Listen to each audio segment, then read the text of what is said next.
Hey there, Dave here, along with Chris and Jordan. We are Dumb Money. We are doing these live shows daily now. So good to see you all with us. You never know when we're going to be on, so you make sure you subscribe. Make sure you let the algorithm know when we're on. Smash the thumbs up so that other people can find us. All those good things. We got the live chat going. Today, investment ideas ripped from the headlines. There's still some time left in the trading day, so let's jump right in. I have a bunch of headlines, but I want to start. I saw in the chat before we got on, people are saying, oh, they're going on live late so Chris can get all of his trades in before the market closes. Chris, high conviction trades in the next 15 minutes before the market closes. High conviction? Get out of here, dude. High conviction trades don't grow on trees, Dave. You know that. Oh, I know. This is, look, do I have trades that I'm making? Not for other people to make that. Yes, I'll tell you what I'm doing. I need to know what you did because I haven't made my trades. Okay, well, and you know my risk tolerance. I was so close to having 7 figures of Crocs that I bought another 5,000 shares to put me over the edge. So now I am definitely deep 7 figures into Crocs right now. Why? Because you know what I do every day of my life. I'm on Twitter about 3-4 hours a day. All I'm doing is searching tags, word combinations, right? Just word combination after word combination. I'm looking at what's selling out. I'm looking at what people are talking about. I'm looking at what's trending, right? I'm looking at what people are obsessed with. And man, Crocs. It's hot, dude. It's so hot. And I know they're trading at pretty much all-time highs. I get it. I don't care. More Crocs is what I'm buying. By the way, let's just tell people right now, dude, we're not advisors. Don't do what we do because your risk tolerance is not very different than ours. Very different from mine. I don't know what it is. I don't know what your financial objectives are. This is for you to learn about how we think, how we research, and how we then trade off of our research. So I bought more Crocs, Dave. Jordan and Dave, what did I tell you last week that I was starting to layer into? And every single day between now and November 3rd, I'm going to go in heavier and heavier and heavier and heavier every single day, as long as the polls continue to move one direction and they continue to move into Biden's direction. There's like it or not. I don't care. You have so many different things. Are you talking about your ammo? Yeah, your number one is tan. Well, no, I did buy more TAM, but I started to layer in other areas like cannabis. Okay, so that's an area that I've been adding Curaleaf, okay, a couple others as well in the space, TCNNF, I believe that's one of those plays. So I'm just continuing to layer in to those trades. Also, I have a big trade that I don't think I want to talk about because I know it's going to be the feature of an episode that we're going to do on Thursday. So let's keep that one kind of secret because guys, we have a community surfaced trade, okay? And this community surface trade, the Dumb Money community that we love so much, they surface all kinds of trades. They surfaced one for us last week that we did a lot of research on related to a pregnancy boom that ultimately we don't think actually happened, but we still like the trade in what's the name of the baby company? Carter's. Well, there's another trade that they've brought my attention. There's a few different ones they brought my attention to. And one of them, I don't know if we're too late. I've been studying them all summer and I just never pulled the trigger. And I kind of just pulled the trigger on them, even though I think we're maybe at the tail end, but we'll talk about it in length on Thursday's episode. So make sure that if you haven't already hit that, not alert, what's the button, Dave? Subscribe with the bell. The notification bell. This is what happens when my mind is actually melting because I have been basically interpreting social conversations on Twitter and Instagram and Reddit for the last, 96 hours straight, and my mind is melting. So I apologize if I'm not smooth today. I also, if you want to know what else I got, Dave, real quick. Yes. I also I layered more into my ammo stocks, okay? Even though they're down today. Yeah. I don't care that they're down. You know why I don't care? Because in addition to the Biden trend, I'm also now starting to realize that the hunting trend. By the way, I'm not really that into guns, and I'm definitely not into hunting. I do not hunt. But the bottom line is you can't debate it. If you look at your hunting tags, guys, look at Google searches on hunting, G trends for everything hunting related, you will see that in the last few weeks, we are ticking over and above 2017, 18, and 19. So on top of people wanting to buy ammo for the next Civil War or something, on top of that, they need more ammo for hunting. So I bought another 5,000 shares of Vista Outdoors, VSTO. Now, you want to know how much I have Vista Outdoors right now? I have 110,000 shares of Vista Outdoors. And I also bought more CLAR. That's a kind of a slightly lesser known company that's involved in a few different things. One of them is ammo. I should be able to pronounce the name of the company. Sorry, guys, I'm going to pull them up here. So CLAR is Claris Corporation, and they've made a huge move. Man, they're like, wow. They basically doubled here in the last 5 months. But yeah, Claris Corporation, they are also an ammo company. And guys, I don't care. I'm going in deeper on this trade. So I'm going in deeper. I'm not on in both. any of the ammo trades right now. I've kind of regretted not being in Vista Outdoors for all of this time. Today being a down day when everything's up, this is my buying opportunity, and that was actually one of my news headlines. The FBI spending months tracking down that kidnapping Michigan governor story. That craziness. That is a crazy story, by the way. Oh my goodness. Can you even believe that happened in real I life? cannot believe that happened. It seemed like if it was pitched in a movie, the producers would laugh the writer out of the room and say, "Nope, we're not going to make that movie." Can I ask you a quick question? Like I have been, I'm how crazy I am. I'm just like laser focused. I see a news story. If I can't quickly associate that news story to a possible trade, I don't read it. So like that's how insane I am right now. So I saw the headline and I didn't even read it. Like what happened? I don't even know. Could you believe? I don't even know. I saw something about. Could you tell me really quick what happened? Let me see if I can summarize. Jordan, you may have better information, but basically this group of this kind of armed militia, the same or some overlapping people with people who had stormed a government building in Michigan at some point, were planning to kidnap the governor. And their plan was they actually staked out her vacation home or something like that. And they had this plan that they were going to like kidnap her and try her for her crimes against humanity or something. I'm not sure exactly what their rationale was, but this is basically this is a movie. That's a movie. It's a version of like, it's the beginning of what could turn into like radical groups doing radical things. The FBI, I believe, called it domestic terrorism, that sort of thing. I don't know the whole story. I just know that the FBI was in on it. They knew what was going on. They had infiltrated the whole story. Oh, by the way, that's why I'm not in politics. Before I do think, guys, there is another trade I made, and I have no idea why I made it. It's probably the dumbest trade I've ever made in my life. It's like this binary trade on Workhorse, right? I know people are talking about Workhorse in the comments. So can I just tell you guys this? Workhorse, which I don't know, you could make a case that it is so ridiculously overvalued. It's absolutely insane. It's insanity how overvalued potentially Workhorse is. But as you know, Workhorse is basically an EV company that they make EV vans and stuff like that. So they kind of have a few really small deals with like UPS and a couple other like companies like that. So overvalued right now, unless you think that this thing is going to completely fly. But tomorrow, the U.S. Postal Service is supposed to announce like who they're giving an $8 billion order for EV postal trucks to.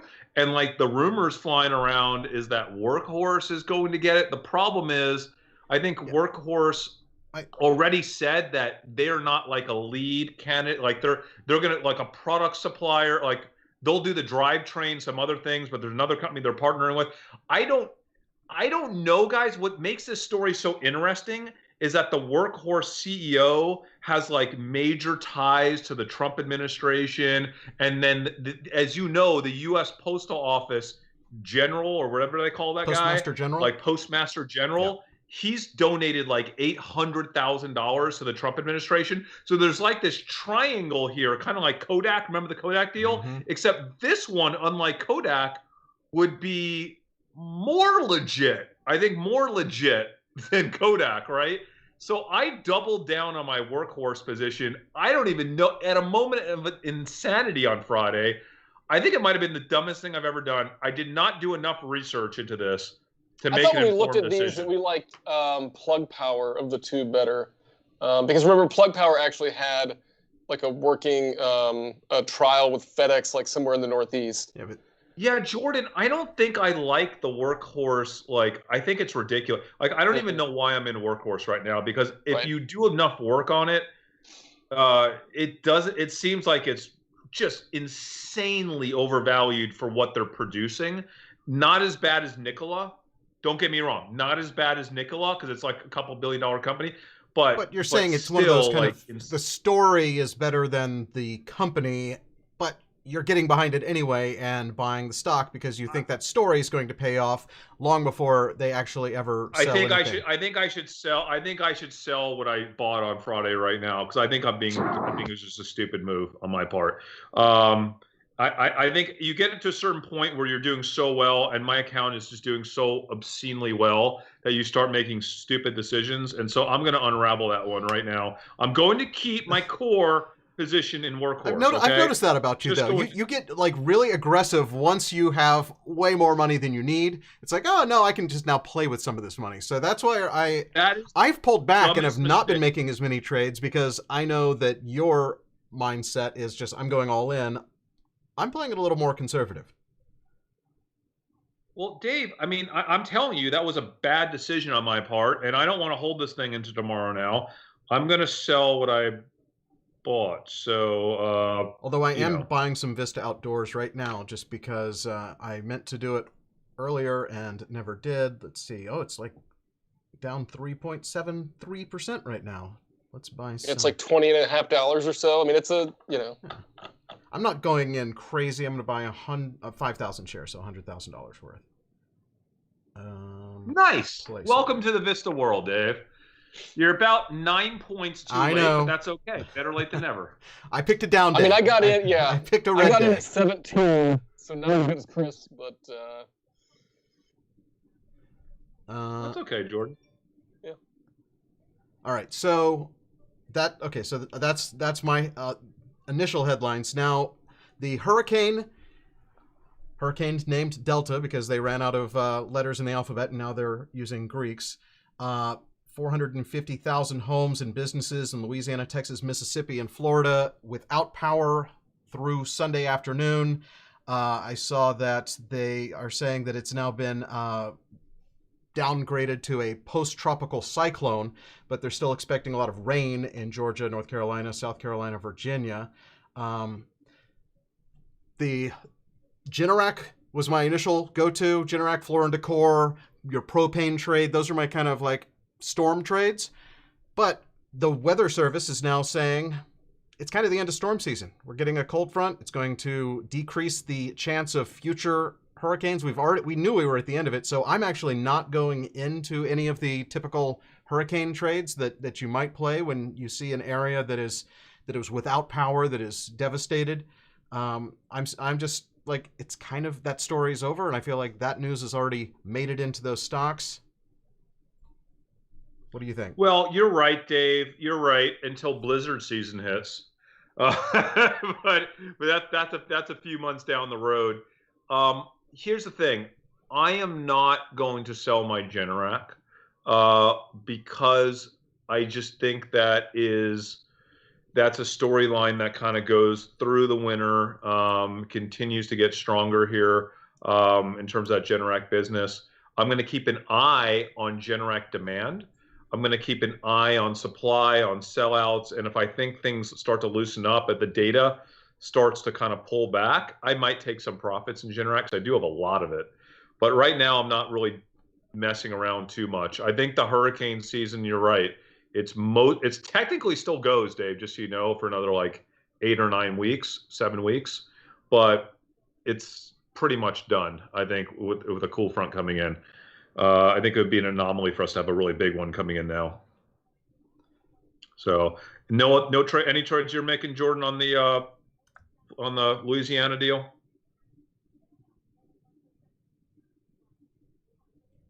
Jordan. Hello. You're muted, buddy. You're muted. I don't have control over your mic. Yeah, I think I mean, no, I'm not trading it. I've got like some Home Depot and stuff that maybe that'll catch some of it. But you're keeping that stuff then? You're just gonna keep your Home Depot? Yeah. Yeah, like I would not, Dave. I wouldn't do like a floor and decor and all that. So like we've had a bunch of hurricanes, but the truth is we've had nothing insane, like nothing major like we've had in years past, where we used to invest in, floor and decor and we were playing insurance companies. Like that just hasn't happened this summer. But what has happened is just persistent electric outages, right, guys? And I think when you look at those electric outages, I think that just persistent demand, yes, for propane, we're in the propane stocks, UGI, Suburban Propane Partners as well, and we're in Generac. Like, I think that is just persistent, and I think we're going to continue to see that run going right into the winter season. So I'm staying in those trades.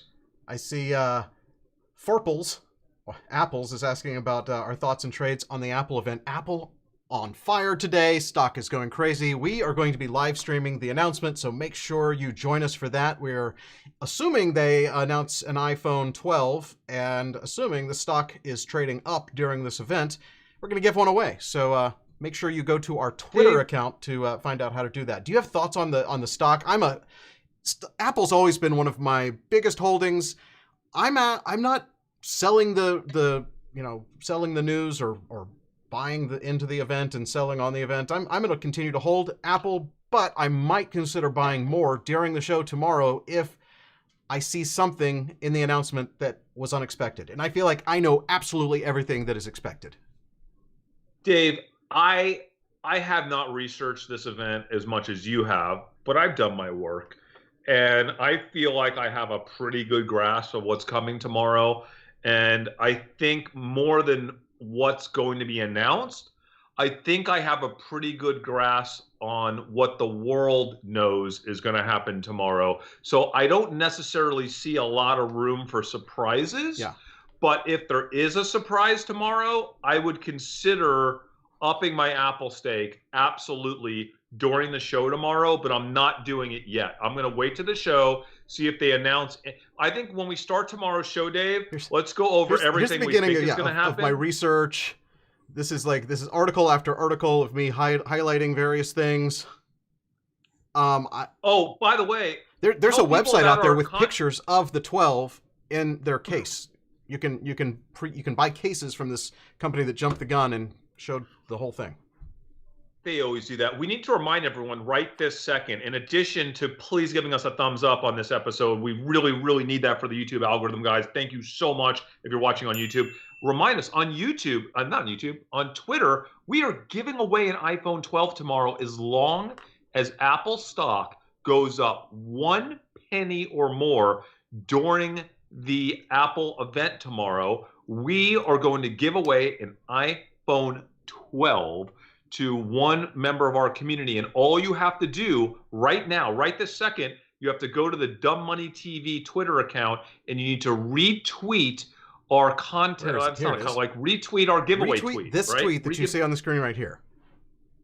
There's only 755 retweets so far. So that seems to me like a pretty good chance because we're going to pick one at random, right? So, dude, that is so insane to me. 1 in 755 chance of getting an iPhone 12. Like, that's got to be the best odds that anyone has ever had giving away an iPhone 12. So I just retweeted it. Like, go on there, please retweet it, guys, and just share it. If I win, I'm going to give it to right? someone else, though. Trust me.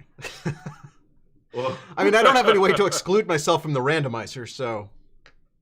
I will exclude myself as well if I win it. Yeah, but guys, we did this with Peloton, right? Yes. Dave? Who's the guy that won the Peloton? Day Trader What's his Dad name? was his Twitter name, and we'll show. I think he sent some pictures through Twitter. We'll show that tomorrow during the show when we're talking about, once we pick the winner for Apple. We'll show you who won the Peloton. Hopefully. Well, by the way, Dave, if Apple's down, we're not giving away an iPhone 12. We're not going to do it. Really? It has to be up 1 penny or more. 1 penny or more, Apple stock. Yes. I'm sticking to that rule. And the way we're going to do it is we'll kind of remember what the price was when they started the event, and at the end of the event, is it a penny higher or a penny lower? Right? Well, not the end of the event. At the point where we're going to give it away. Oh, we will give it away. We're going to give it away at the end because we can't interrupt the event. Yeah. So once the event's over, we'll see where the stock is, and hopefully it will be slightly higher to extremely higher. Which, by the way, I told you on the did I tell you on Friday that I made a little move in my retirement accounts and put all of my retirement savings in the TQQQ triple leveraged ETF for the NASDAQ 100. Oh, my entire portfolio, or my entire retirement account, is up like 12% today. Oh, that makes me so happy. That makes me so happy. That's awesome. That is great. I wish I would have kept those SPY, that crazy SPY position I had, Dave, on Friday. Yep. So here's the thing.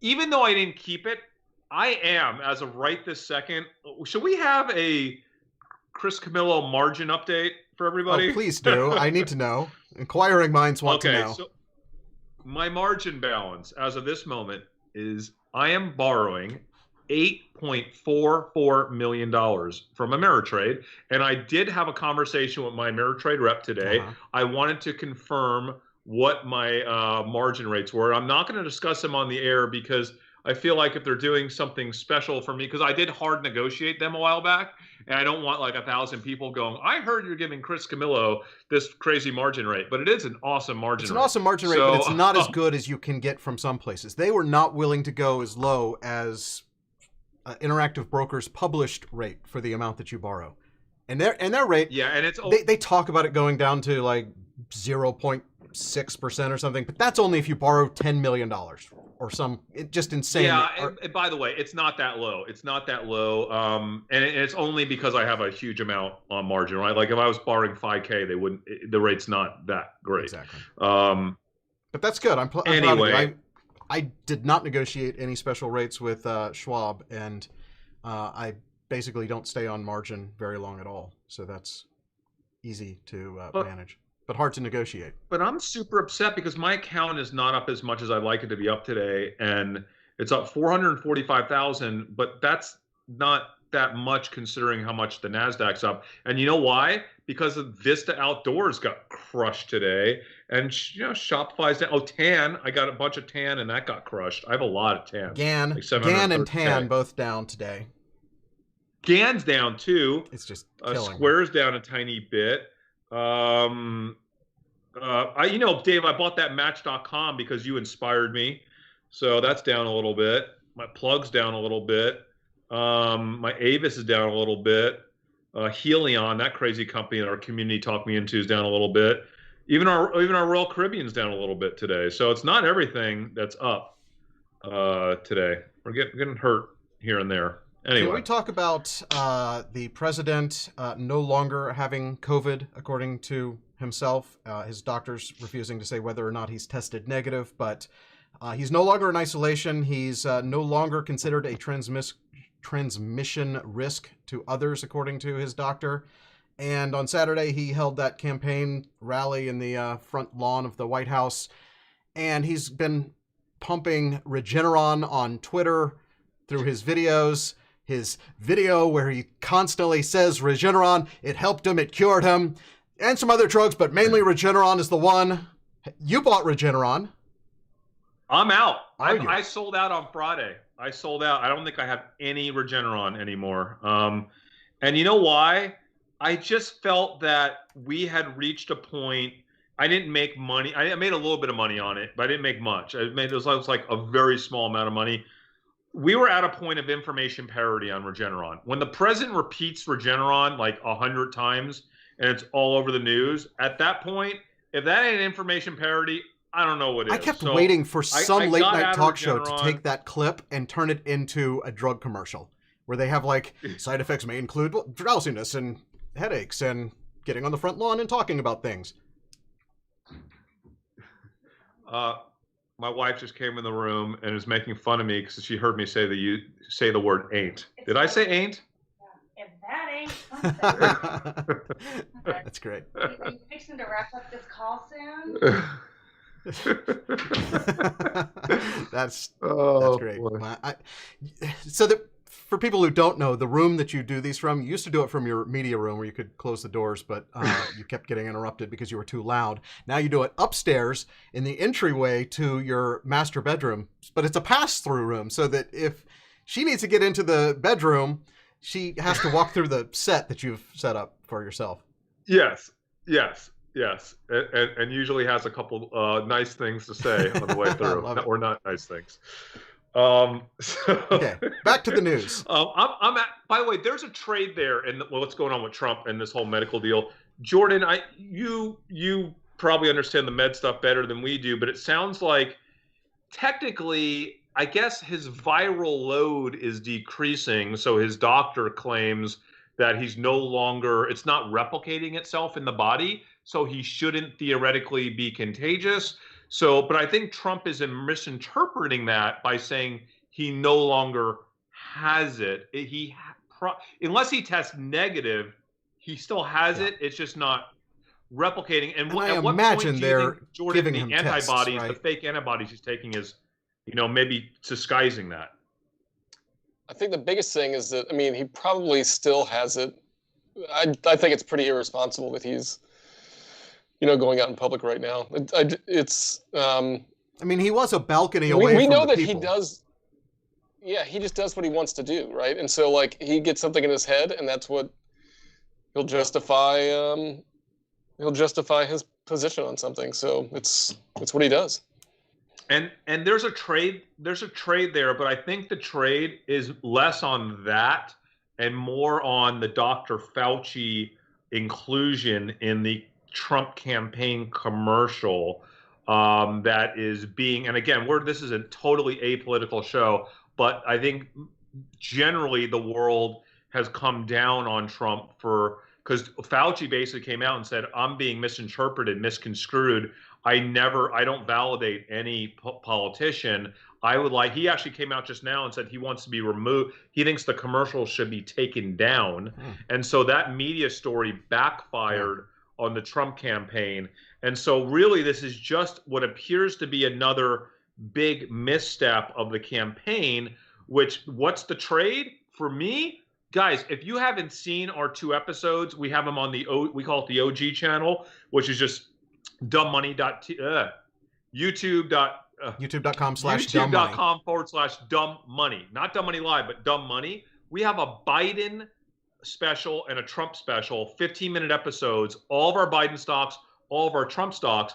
All I'm doing is buying more Biden stocks every time I see another misstep. But there is something that the Trump campaign has going for it. I don't know if you guys saw it this weekend. Did you see what the #1 trending movie is on iTunes right now? Have you seen it? I missed that. What is it? #1 trending movie on iTunes is a movie called The Trump Card, okay? And it is a pro-Trump movie, and it is I think it's top trending on Amazon, top trending on iTunes, and honestly, it could have a big impact. It could have a big impact because it's like the whole world is like looking at this movie tile, and so it says, who knows how many people. It says it's a documentary. Is it a documentary? What do we know about this? It says a specter is haunting America. The specter of socialism. At first glance, it seems incredible. 20th century is seen as a century in which capitalism defeated socialism. Socialist regimes, like, who produced this? It's the same guy that produced the anti-Hillary Clinton movie and one other. They're political, two big political movies. They were both kind of right-wing movies. But listen, I mean, we have a few weeks to election, and this is the top trending movie right now on iTunes. And listen, if you're trading this market like I am, based on who's going to win the election, because that's really the bulk of what I'm doing every day right now. In addition to trading a little bit of Crocs, a little bit of, propane, stuff like that. Like, you have to pay attention to all this stuff. I missed it. I don't know. The guy who narrates it is also the director, one of the directors, one of the screenwriters, one of the producers, and his other credits are the Obama's America 2016 movie, Hillary's America: The Secret History of the Democratic Party, Death of a Nation, which has a picture of looks like what's his name, Abraham Lincoln, or a lookalike, and then just America: Imagine the World Without Her. These are all like very politically inspired titles and thumbnails. I can't show. Yes, and by the way, this guy is printing so much cash making these movies.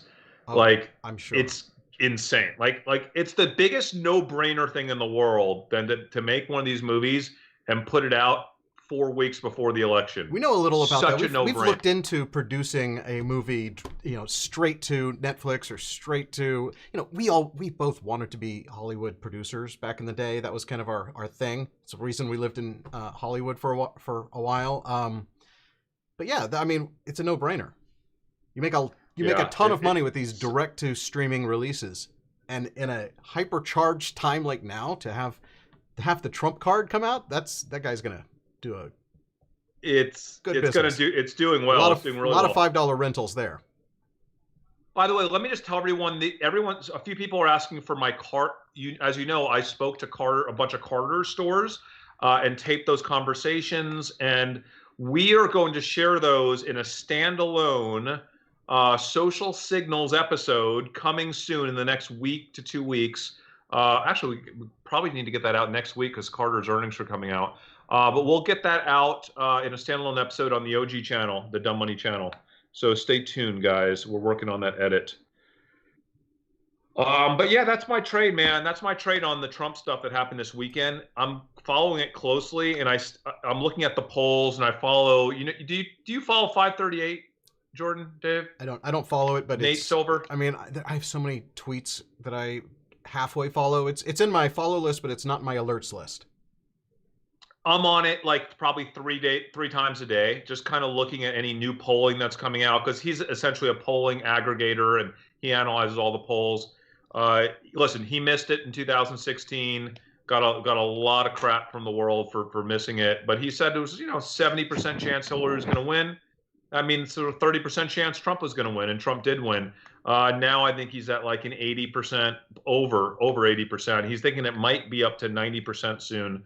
That Biden would win this election. And I think they're above an 80% chance that the Democrats would take all 3 houses, including the Senate. And if that happens, again, this is an apolitical show, but there are numerous trades that is going to impact in a mega way. And man, gosh, that would be a huge positive for these ammo stocks going into the election, because if they control all 3 houses, you can be sure they're going to be tightening restrictions on gun ownership, or at least people will be concerned about that. And what will they buy more of? Ammo. Buy more ammo. So the prediction markets, at least on predictit.org, where you can bet on outcomes of things like this, the presidential election winner right now is Biden bidding 66 cents, Trump bidding 40 cents.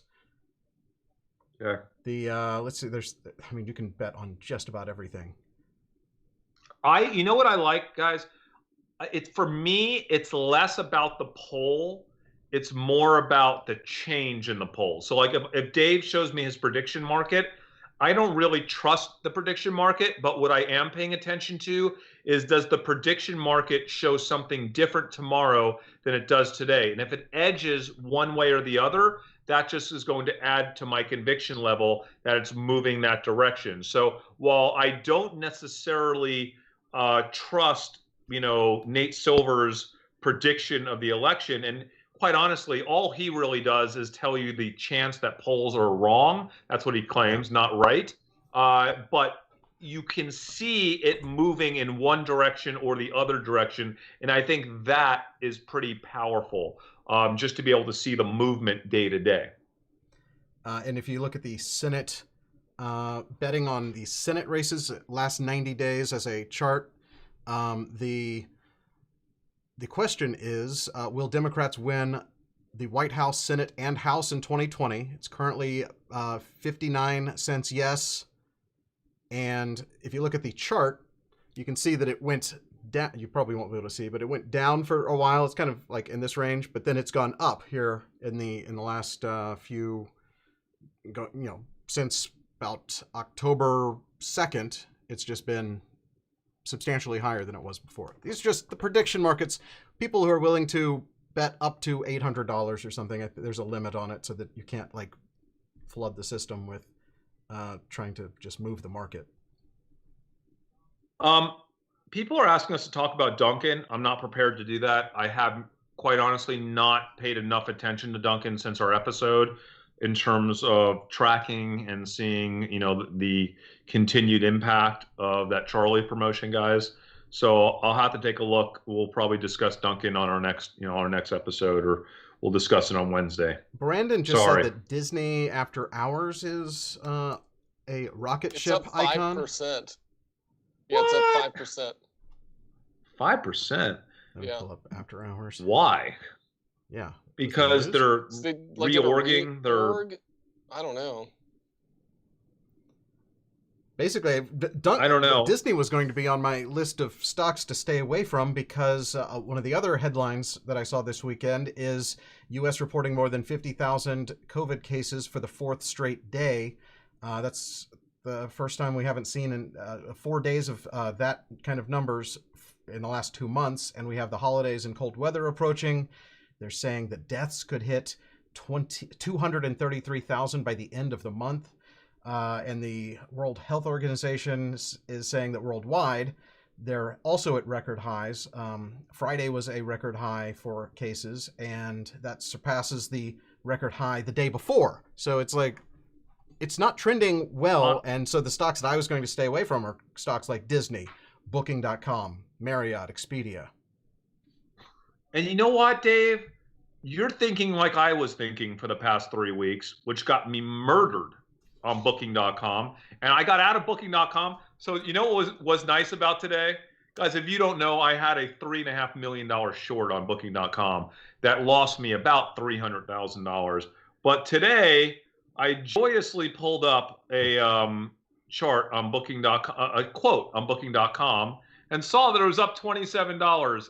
And I didn't lose any money, which that would have cost me $54,000 if I'd said it. So finally, I have a day when I'm not losing money on Booking.com. But I desperately want to get back into that trade. I so want to get back into it. And when I look at this Disney trade, and part of what just happened with Disney, so they announced a major reorg right after hours, and they're basically saying now that the focus of entertainment is going to be digital. Well, welcome to the world, Disney. I mean, like, obviously, but I almost think is that a precursor to stuff is really, really, really bad, like in every area of Disney besides digital. It couldn't be good for any of their real world situations, from parks to movie production. To what they make off of, quite honestly. To what they make off of movie theater, their money they make off of regular distribution. I wouldn't be surprised if I'm at Disney right now. They're just bleeding. They're bleeding, and they're just thinking, you know what? This is going to be a really, really rough fall and winter.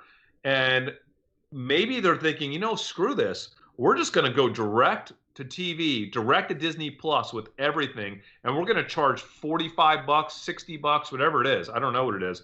Maybe I wish they would come up with a really awesome tiered system where as a shareholder, right? Where the first day is maybe $75. Opening weekend is super high, and then it immediately goes down. Like right after opening weekend, that Monday, it knocks down to $60 and stays there for a week. And then it knocks down to like 50 and then 40. And if you just wait like 3 weeks, it's down to like 30, 35, Yeah, whatever the normal it is. kind of But like you just have this own, tier. buy it kind of pricing, and then it goes down to the rental markets after you wait enough time. It could Yeah. drop from $70 to $5 over the course of 2 months, right? Yeah. Yeah, I Yeah, love and then that eventually model. it just shows up in the content, right? To where like if it's about like 6 months old, then it just Yeah. shows up, right? Because they spend all of their money can marketing I- movies for opening weekend in the theatrical release in the Right. old school Hollywood way of doing things. And so it doesn't really make sense because the theatrical release is no longer the big release. So why not just have it come out at a high price point at home and then have a predictable price that you can decide how into the movie you are. There are movies that I would definitely want to see opening weekend, pay $70 for. And then there's movies that I'm like, Top Gun. I'm paying $70. I would I'll pay eventually $70 like to to see Top Gun right yeah, now. well, I would pay Jordan, you would pay $70 for your whole family to watch a kids movie opening weekend. You know why? That's less than you probably would pay to take them all to the theater and buy popcorn. You can see that movie in your home with popcorn. At $70, you're probably saving a little bit of money, tiny bit. $12 bag of Tiny bit. popcorn and an $8 bag of Yeah. M&Ms. So maybe it's $60, right? Maybe And it's I'd not rather 70. watch it at home, to be honest with you. I've never liked going to a theater. Wow, especially Yeah. now. So It always grosses me out. The carpet, like who carpets at The only theater? thing that I Ugh, like about the like movie those- theater experience is, and I haven't been to a movie theater in how long, even pre-pandemic, but there's something about seeing a movie with community like of other people who are into the movie and having a little bit of like a live studio audience kind of feel for certain movies.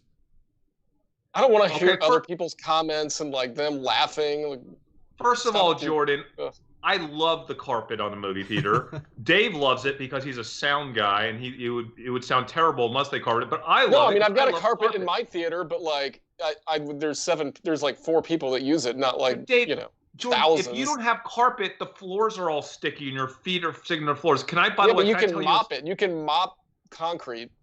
They It- usually have it carpet in doesn't the matter. I aisles don't and wanna feel the concrete sticky- between the seats. Okay, can I just tell the greatest Dave Hansen story of all time? I'm Oh, I gonna don't know. try. Which one is it? I'm gonna try to remember it as it happened, to the best of my ability right now. Speaking of Is movie this Back to the theaters, Future 2 that you're about to talk about? Wait, Back to which the one? Future 2? No, I don't remember what movie it was. Is that the movie that Back it to was? the Future 2 at When Highland we were Park Village in the Theater. Okay, we were in the we were Yes. in the movie theater. Is this when we were kids? How old were we? That movie Adults, came out kids? in '89, so we were teenagers. Okay, 1989. We're in the movie theater, right? And the movie starts, right? And there was a glitch on the screen. There was like, was it? Am I saying this correct, Dave? There was a something on the screen, right? Yes, some object that, upon further inspection, I determined to be a wad of gummy bears stuck to the screen, right in a like not off to the edge, but right in a prime area of the movie. Full movie theater. Dave Hansen in a full movie theater after like 10 or 15 minutes into the movie. 15 minutes into the movie, stands up, and of course, Dave would only sit in the dead center seat of the movie theater. He would count the seats, and he'd be in the dead center because everything has to be perfect, right? Perfect Everything has about to be back, perfect. perfect from side to side, so you're dead centered for an important movie like Back to the Future 2. Yes, and it's his favorite. Dave's Back to the Future is his favorite movie of all time. He stands up, addresses the entire movie, all the people in the theater, and says, "There's crap on the screen, and they need to stop the movie, right? Stop the movie now!" And you know what happens? The movie theater goes silent. I'm sitting next to him, stunned. Okay, I'm like, what? Because Dave doesn't normally do stuff like that, ever. And so the movie keeps playing for about 2 minutes, okay? 2 minutes later, the movie stops, the lights come on, a guy comes down with a ladder, right? A ladder and a brush, climbs up the screen, I just got a text from my wife. She said to stop screaming because the kids are still in school downstairs doing virtual school. Okay, so I got to talk lower. Climbs up the screen and takes, I don't know, the gummy bear off the screen. And ready for this? They start the movie from the beginning now. You left which out that was before I like, made the public address announcement to the entire audience, I actually left the theater, talked to the manager, and demanded that they not only refund the entire audience, which they didn't do. I think they refunded our little group's tickets, but they must stop the movie and start it over from the beginning. And I was like 15 years old. And and so then, knowing that they were going to do it, I marched back into the theater, and that's when I made my proclamation that there's stuff on the screen and they won't stop the movie. And then I sat down and they finally did. They stopped the movie for Dave. But everybody had to rewatch the first 15, 20 minutes of the movie after that. In a movie like Back to the Future, it it sets up so much. It was the first time I had seen the movie, and if you watch Back to the Future 1, you know how much there was in the beginning of the movie that if you missed even a line, you would not appreciate what's to come. And Did you get dirty looks from the other patrons? I'm pretty sure everyone is on my side with this one. Oh my God, people were so shocked that he had the balls to do that. But all I thought of was the only other person that I know in the world that would do that is George Costanza in Seinfeld. That's it. Like, could you see George being like, babe, there's crap on the screen and they will stop the movie? Like, that's the only person that would do it. Larry David himself, of course. I mean, I was early to the party of being a Seinfeld cast member with that one. Yes. Great story. Anyway, thanks for sharing. I'm sure our audience loved it. Oh, look, they said did. Bravo, Dave. I'll go back and read all of these things that I missed. After hours. Oh man. Do we have more news headlines we need to get through? I feel like we should wrap up, but I did have other ones that yes. I think we should probably talk about. Just quick headlines.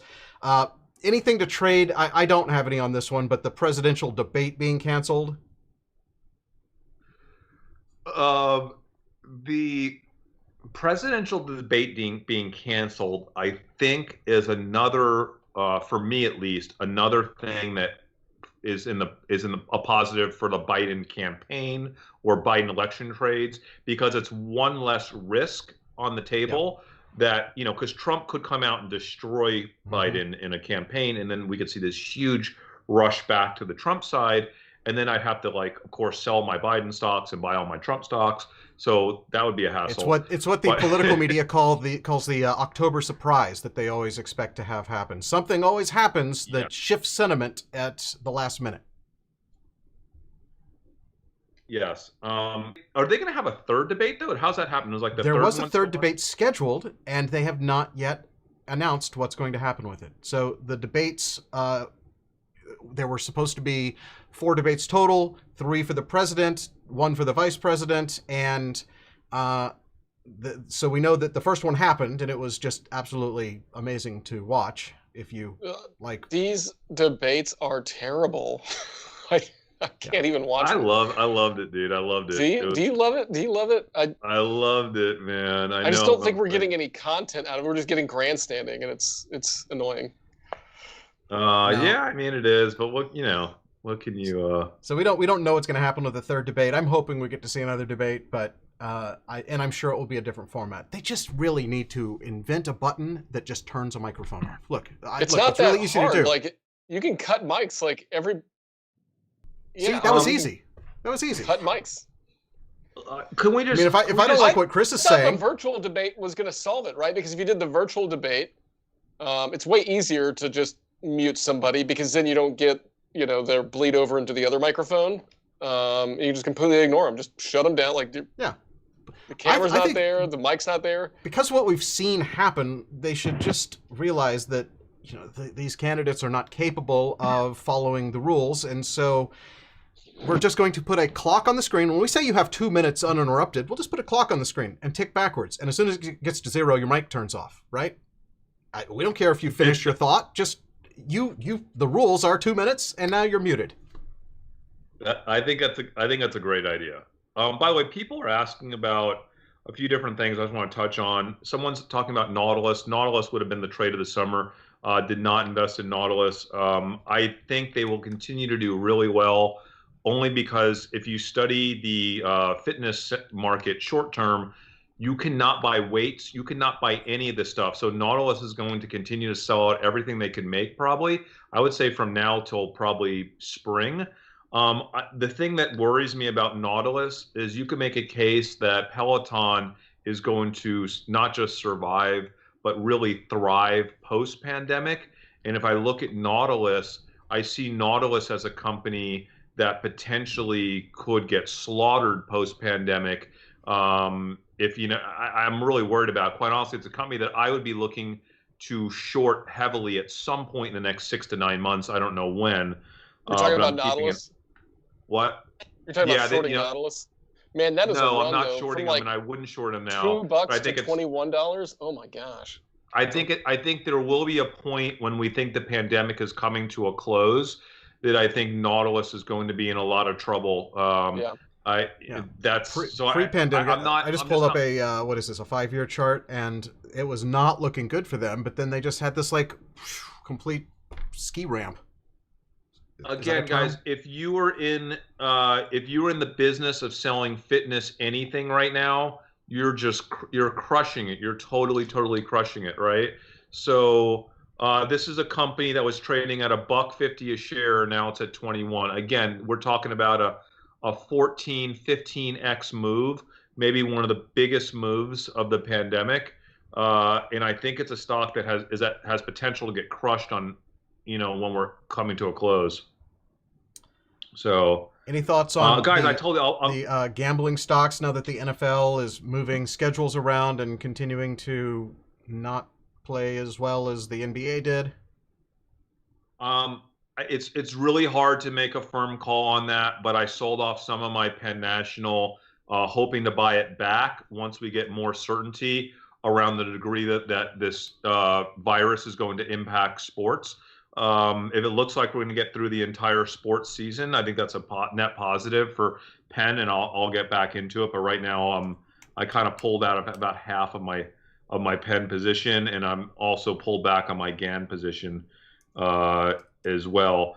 Guys, I've told you we'll put the Carter's channel check calls in a standalone episode, and I already talked about the calls last episode. They went very well. I think Carter's is looking at a pretty nice quarter here. So, I did invest in Carter's, even though I don't believe in the actual Penn. I don't believe in the baby pregnancy boom thesis. No, it's just e-commerce that they're doing well with their e-commerce business.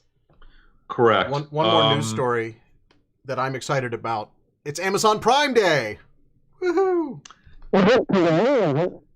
Yeah, and Flip honestly, Dave, I am so upset. I so badly wanted to buy more Amazon in the last few days, and I've been so busy with so many other trades, I just kind of forgot. And I'm like, oh, I'll get it tomorrow. This morning I was going to get more. I was like, oh well. And now here we are. Now I'm like, oh, it's frustrating.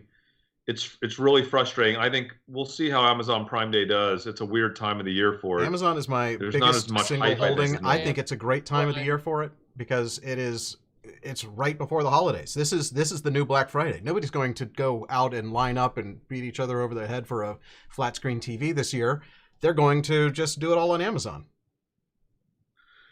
Yeah, Amazon should have a strong quarter. I wish I had more. I got my 1,000 share core position of Amazon, which sounds like it's a lot. 1,000 shares is a lot, but I want 2,000. And you know how I do it? I normally will buy options to double down on Amazon for certain periods. Yeah. Earlier this year, I had 4,000, 5,000 shares through options.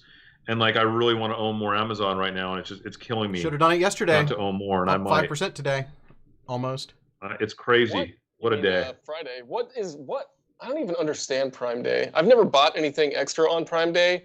It seems like they just discount a bunch of spare things. Is that what it is? It's a sale for Prime members only. That's how it's Prime Day. Yeah. And the biggest savings are going to be in the stuff that Amazon makes, like the Alexa and the Ring doorbells and Fire Sticks and that sort of thing, because they have control over the margins. But then there's a bunch of other stuff that ends up having these flash sales, and it's just it's a huge sale opportunity. And here's my strategy, because I've missed it several years, right? I've missed out. Do you buy things on Prime Day? Oh, absolutely. Things Not really? things Okay. that I don't want anyway, but I kind of know that things like camera memory cards are going to be on sale, and chargers, and just like accessories and things that I know I need.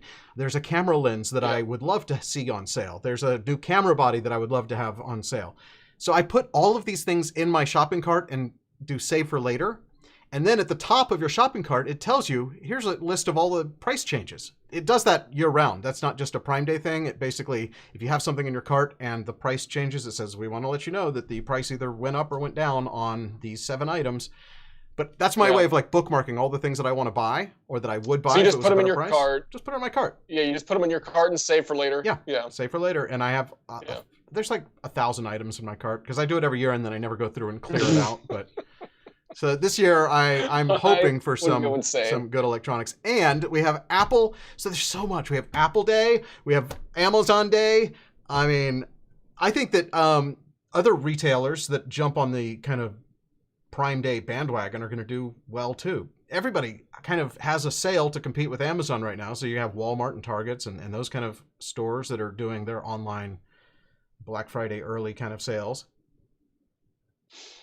I want to remind people, Dusan Milko is asking us if we think Cloudflare is overvalued. Again, we don't do valuations here at Dumb Money. We try not to even really look too much at stock price or valuations. We're just looking at information and whether or not that information can move a stock and the degree to which the market has already, digested that information. So as we call it, social arb investing. So we're not fundamental analysts. We're not technical traders.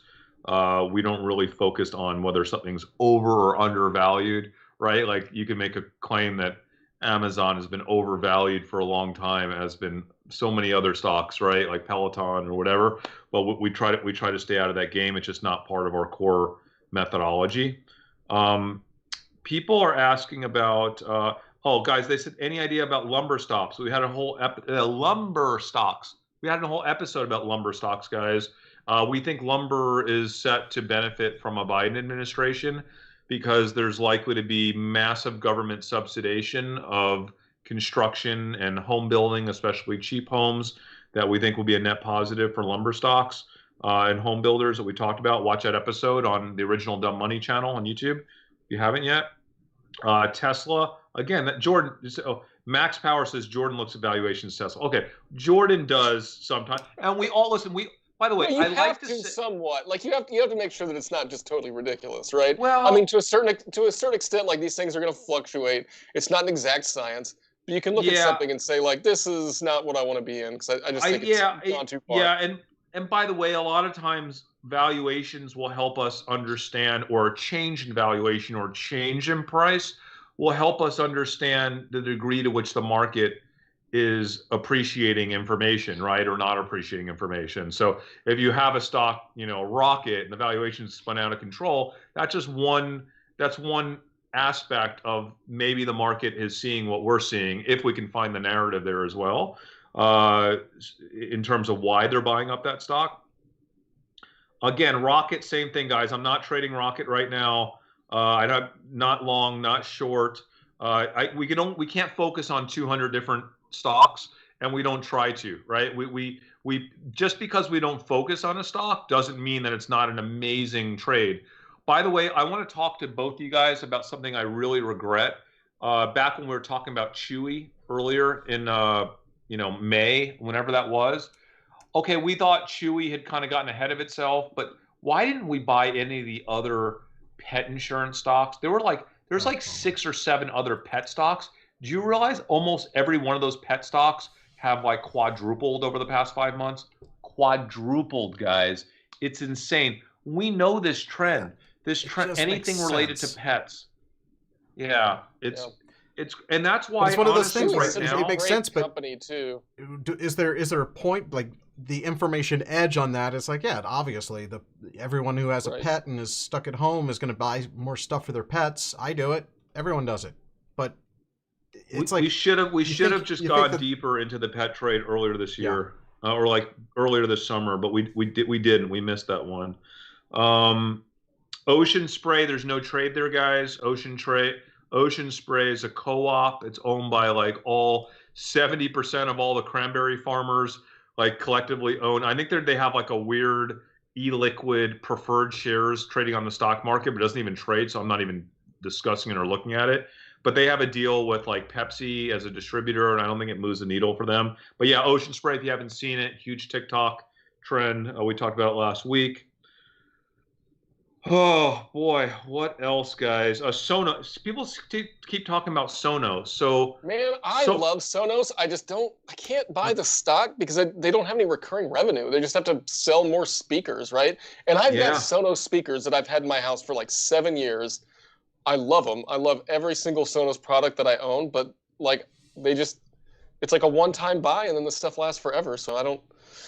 Didn't they have some controversy though about how they were trying to turn in some reoccurring revenue by disabling some of the older products? Wasn't that well? And what they were trying to do, yeah. Well, so that basically, and it's still going on because they've got 2 apps, right? So they've got the S1 app, which is your original app. They've got an S2 app, and if you have old equipment, you can't use the S2 app. So they're going to start limiting features for some of the older products, which I think is kind of janky. But what they were doing was they were going to try to give you a way to turn in your old equipment. So you could trade in your old equipment and get like, a certain percentage off on some of the new speakers, new home theater stuff, which I thought was actually really cool. I've thought about doing it. I'm just too lazy. And I'm like, it's great. I don't need new features. I just listen to Spotify on it, right? What does the new version of the app do that the old one doesn't do? I don't know. Like, I'm pretty sure I only have the old version because I haven't bought a Sonos product since I built my house, but flip your mic. Flip your mic. Sorry. Yeah. But there was a point this I just don't know if there's a good trade there, except that maybe people are building out their, stuff a little bit more now that they're at home. That would be the only trade that I would see. Jordan, I did trade Sonos this summer for a small amount of time because of that. I had a lightning hit near my house, I guess, and it knocked out my old Sonos, completely fried it. So I had to buy a new Sonos system, and I couldn't. It was sold out. My audio guy couldn't buy them. I couldn't buy them on Amazon, and I had to wait like 6 weeks to get that. So I was like, that's an awesome sign. I did trade them. I don't know if that's still going on. I'm out of that trade.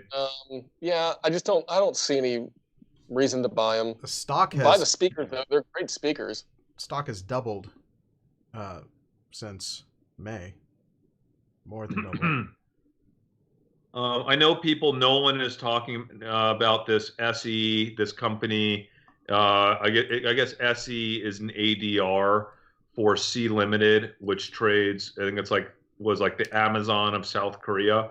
I've been in it all summer. It's a community trade, but I don't want to talk about it. So I don't even know. I don't know nearly as much about that stock as people in the dumb money community. And if you really want to get educated, I'd recommend just going on our Discord channel, which is, Discord, I don't know, .com, dumb money, right, Dave? Is that how you get to it? Or dumbmoney.tv? Dumbmoney.tv/Discord. Just dumbmoney.tv. Yeah. There's a list of all the places where you can follow us and communicate with us. And we now have a subreddit, too. It's not really, I set up some branding on it. It's a brand new one. If you're a member of the old subreddit, which was dumb_money, there are only a few, like 100 members on there, and no conversation at all. But the new one, we got subreddit dumb money, one word. So I'm thinking actually for our next Ask Us Anything, we might have people ask questions there, because that way, as people ask them, other people can say, oh, that's a good question, and upvote it so that all the good questions go to the top so that we can answer the questions that people are most interested in seeing. Because the last time we did an Ask Us Anything, trying to follow that scroll and just like keep your place while other things keep flowing in was very difficult. And we were just randomly answering questions as we happen to notice them. So I think that we'll try to do that. Yeah, and there's a couple other stocks people are asking about. I do want to talk about them, but I'm not going to talk about them today because it's a longer conversation. All I'll say is tune in. Obviously we're doing Apple tomorrow. Come back Wednesday, Thursday, Friday. We're going to have a little bit more of a deep dive on a couple different theses that are related to a couple of the stocks you guys are talking about in the notes here. and we look forward to doing that. But it's a beautiful day here in Dallas. It's like 70 and just amazing. I'm gonna go for a walk. I got your Yeah, I've text been saying that it outside was like nice. literally all day. Yeah, it's been Yeah, awesome. so, and I think, guys, the market's closed. Maybe you guys should go for a walk as well. I think it's time. Spend some time with your kids if you have them. Eat a good dinner, and then spend the rest of the night studying, looking for a social edge on Twitter, which is what I'll be doing. And hitting the like button, and hitting the subscribe button, and ringing the bell, and subscribing everywhere. Twitter, Instagram, Facebook, Twitch. If it's an online service, there's a good chance you're going to find us at Dumb Money TV on most of them. And like I said, our new subreddit community, you can join there too. I don't think there's any requirements to join. It was a private group. I just marked it public right before we went on. So go say something. And that's it. All right. Thanks so much for watching. All right. We're Dumb Money. We will see you tomorrow for the very, very exciting Apple event live.